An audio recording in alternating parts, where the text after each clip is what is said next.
Now, to kick off things this morning, we have the unique privilege of getting to hear from two commissioners, our interim commissioner, Sarah Keaton, and our incoming commissioner, Dr. Wynn Rosser. Sarah Keaton was named interim commissioner of higher education by the coordinating board in August of this year. Prior to that, she served as the deputy commissioner of administration since May of 2022, leading agency administration, including financial services, human resources, information technologies, security, and state funding, and we are grateful for her continued leadership in this role going forward.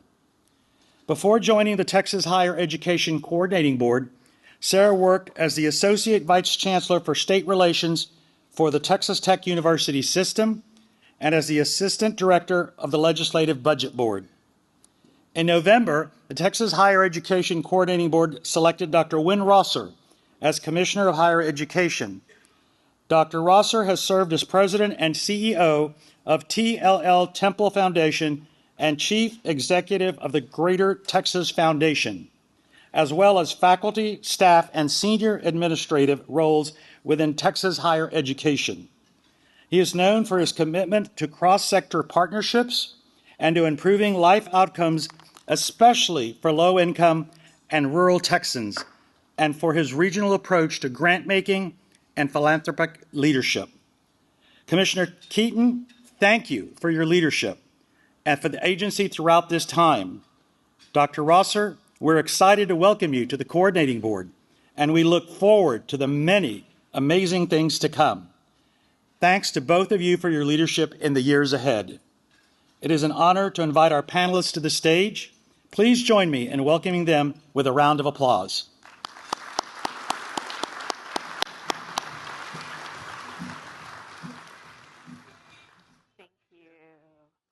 Chairman, thank you. Good morning. Thank you for joining us today. I'm Sarah Keaton, Interim Commissioner of Higher Education, and today I have the distinct honor of introducing Dr. Wynn Rosser as the new Commissioner of Higher Education.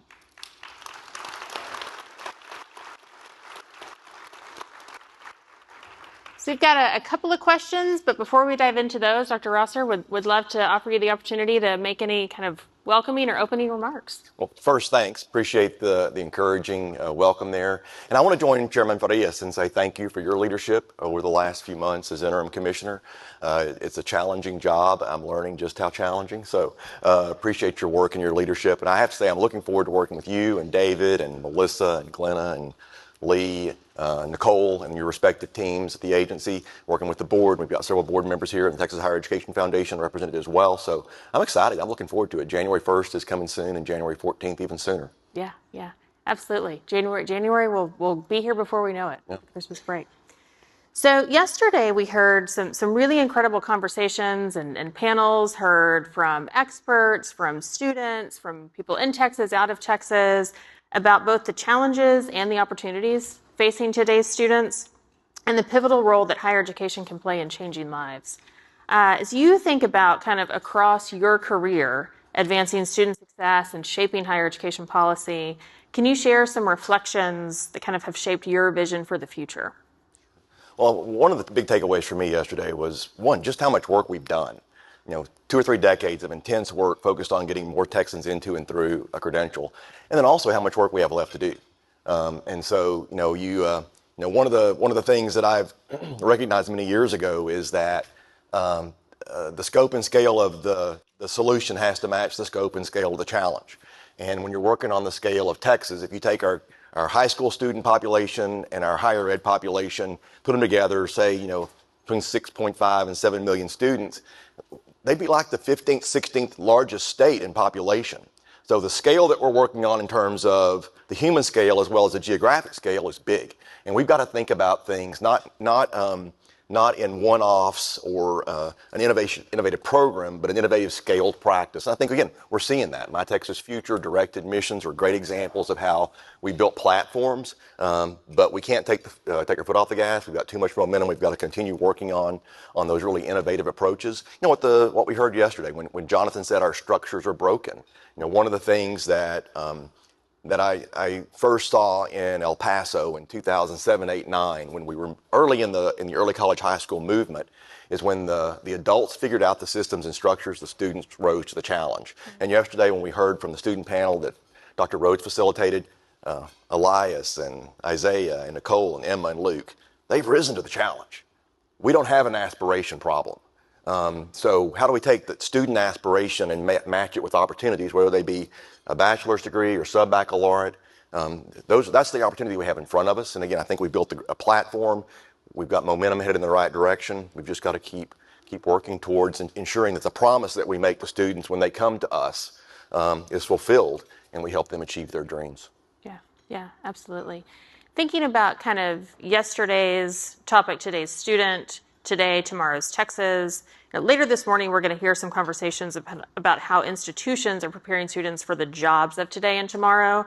How do you view the role of higher education in providing economic opportunity and kind of driving our state's economy into the future? Well, the interesting thing when Dr. Rhodes asked that question yesterday about the value of higher education, the first thing Emma said was a job. Mm-hmm. And now she went on to say that there are other things that are important. So the students, again, get it. It's about the job, but it's also about this full set of things that accrue to students once they achieve higher education. Luke talked about bringing the work world and the academic world together, so integrating those. So I think, again, students understand. I have been in conversations with university faculty members whenever you want to talk about jobs, and they'll say, well, I don't teach in a vocational program. Mm-hmm. And certainly the university education is about more than getting a job, but I can't think, and those of you that teach or interact with students, have you ever been in conversation with a student, especially a graduating senior, that wasn't looking for a job?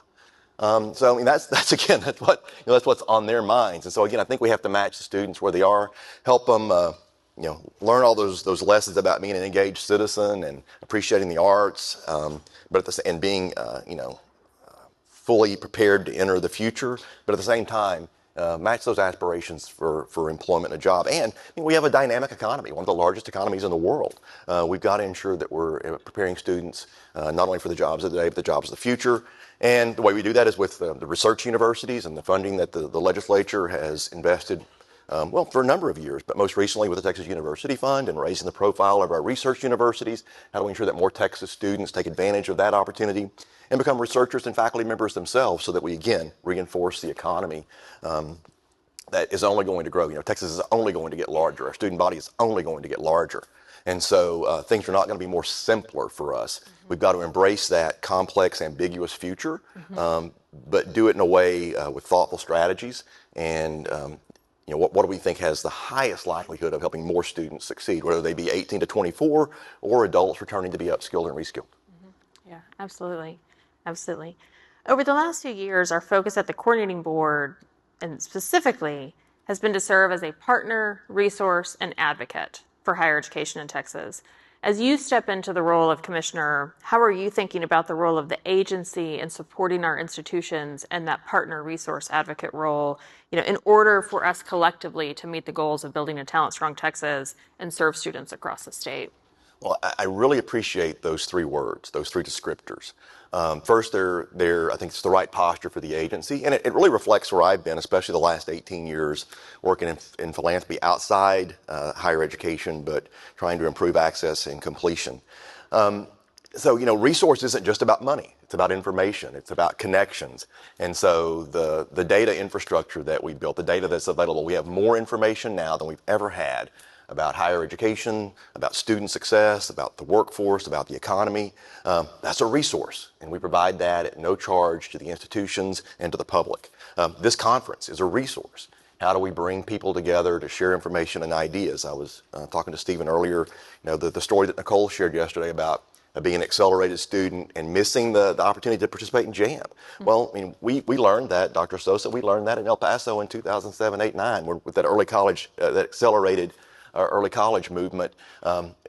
So we knew that in El Paso, but why didn't Nicole know that? Mm-hmm. And the University of North Texas might have known it, and her high school might have known it, but how do we help Nicole understand what she needs to do to not miss an opportunity? So we've accelerated her, but accelerated her to what? So I think we have resources and information we can share that way. Certainly being a partner and being an advocate, very consistent with what I've been doing the last 18 years, and I'm looking forward to continuing that. But I think it's absolutely the right posture for the agency. Finally, kind of looking ahead, what are you most looking forward to in serving of Commissioner of Higher Education? Well, the students that were on the stage yesterday, they are not they're not the exceptions. They are the Texas student population. So how do you take Elias and Isaiah and Nicole and Emma and Luke as examples of the students that we're focused on, whether they be K-12 or higher ed? Say, okay, they've got dreams, they have aspirations. I see as Elias's story that really resonated. He talked about his parents having worked in factories in Mexico 30 years ago, and I think his dad achieved an elementary education, his mom higher than that. But that really resonated with me because my dad was the first in his family to attend college. And so he was, Neil, he was one of those underprepared rural Texas students back in the 1950s that attended Texas A&M because a caring adult, his high school ag teacher, told him he could be a high school ag teacher too. And the way you did that was you went to Texas A&M. And so at the time, Texas A&M was easy to get into, hard to get out of. Now it's hard to get into, hard to get out of. But he had never done. I don't think he had algebra, and I know he didn't have chemistry, and he had to do calculus on a slide rule and pass biochemistry. And so again, think, okay, so way into the future, we still have a lot of kids that don't have rigorous mathematics, and we have a lot of Texas students that don't have the science preparation, the math and science preparation to excel in higher education. So think about my dad's story a lot. So he graduates, marries my mom. They have a son who grows up as a middle-income kid because of the hard work and the decisions that my parents made. And then you think about Elias. So again, what accrues from one generation to the next because of an opportunity to enter higher education, to earn a credential, whether it be a bachelor's degree, sub-baccalaureate, or a certificate. But what is that opportunity for a young person to get their credential that then opens up a world of opportunities? My mother was raised about an hour north of here outside of Salado. West of I-35, the rocky soil. But now everybody wants to live west of 35, but it's not great for farming or ranching. But that's where my mom and dad, my mom especially, grew up. And my mom was raised, don't tell anybody, but she'll be 81 in a few weeks. She was raised in one of 6 children, raised in a house about the size of this stage, rural 20th century Central Texas. And her family had an outhouse. Plumbing at that point was mainstream. Mm-hmm. Though I didn't fully understand, I get emotional when I talk about this. I didn't fully understand the importance of that outhouse until I was 37. Mm-hmm. Thinking back to, again,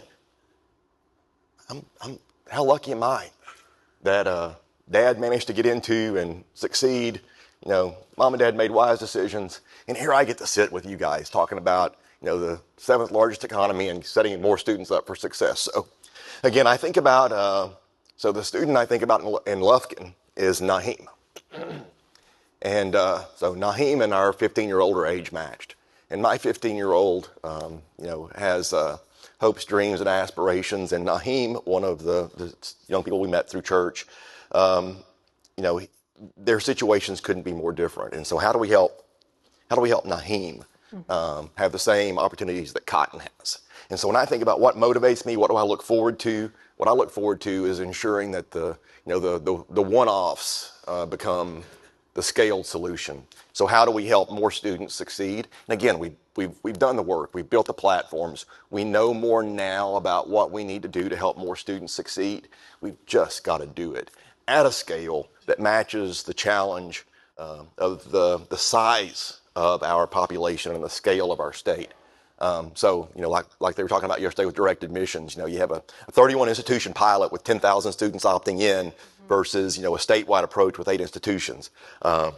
We've got to do that more and more, where we look at innovation at scale. Again, we've got a dynamic economy. We need dynamic institutions and a dynamic agency to ensure that we're preparing the students to continue the the success that our state is seeing. I think we have it, and I think we have a commitment, and we have the talent. And so that's what I'm looking forward to the most. And I have to say, engaging with the agency, working with the staff, this is going to be fun. Great.